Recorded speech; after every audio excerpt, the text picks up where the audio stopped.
Paulo alionya kwamba maana utakuja wakati utakapokataa mafundisho yenye uzima. Hata wachungaji tutakataa mafundisho yenye uzima. Tumo ndani humu.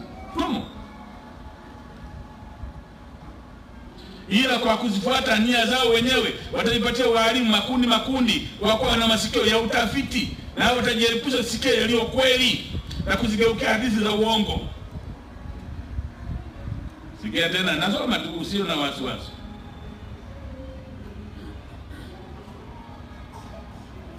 Sema kwamba shinikizo la wanaopenda muziki wa midundo na kurukaruka, yani rock music, linaweza kuyumbisha viongozi wa kiroho walio wadhaifu kama vile Haruni alivyoyumbishwa.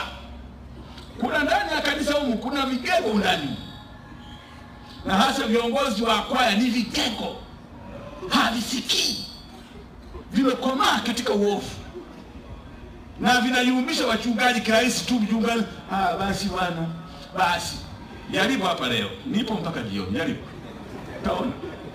Sasa upumbavu hapa.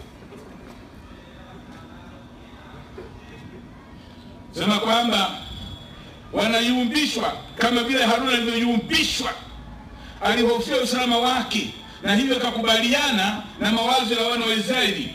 Kama Haruni angesimama kwa kufuata kanuni, kulikuwa na uwezekano wa yeye kuzuia uasi utokea pale kwenye mlima wa Horeb.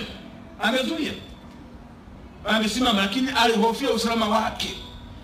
Hata mimi mwenyewe sasa hivi nina hofu. Usifikiri najikaza. Niombee.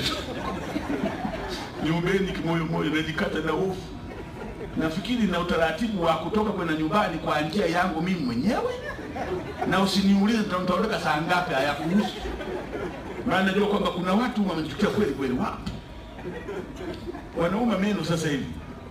Mtatokaje najua mimi mwenyewe. Hata mwenyekiti wa afya tafadhali, utatoka kwa njia yako mwenyewe. Tusijuane hapo.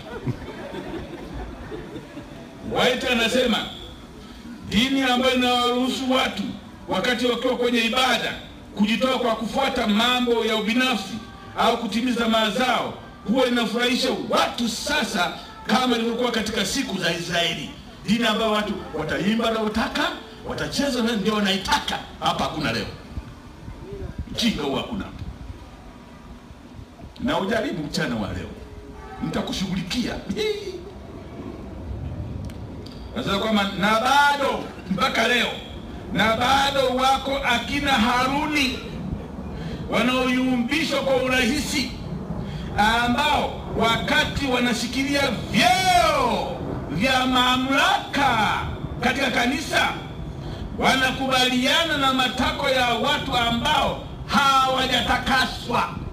Wanashikilia vyeo katika kanisa, ni wazee wa kanisa, ni mashemasi, ni wachungaji wa mitaa, ni viongozi, maofisa wa field, wa union, wa conference, kote. Ila Ted Wilson usimchezee katika hii. Mwenyekiti wa General Conference katika hili usimchezee, la midundo usimchezee. Tunao wazee wa makanisa na mtasikia atakapoondoka.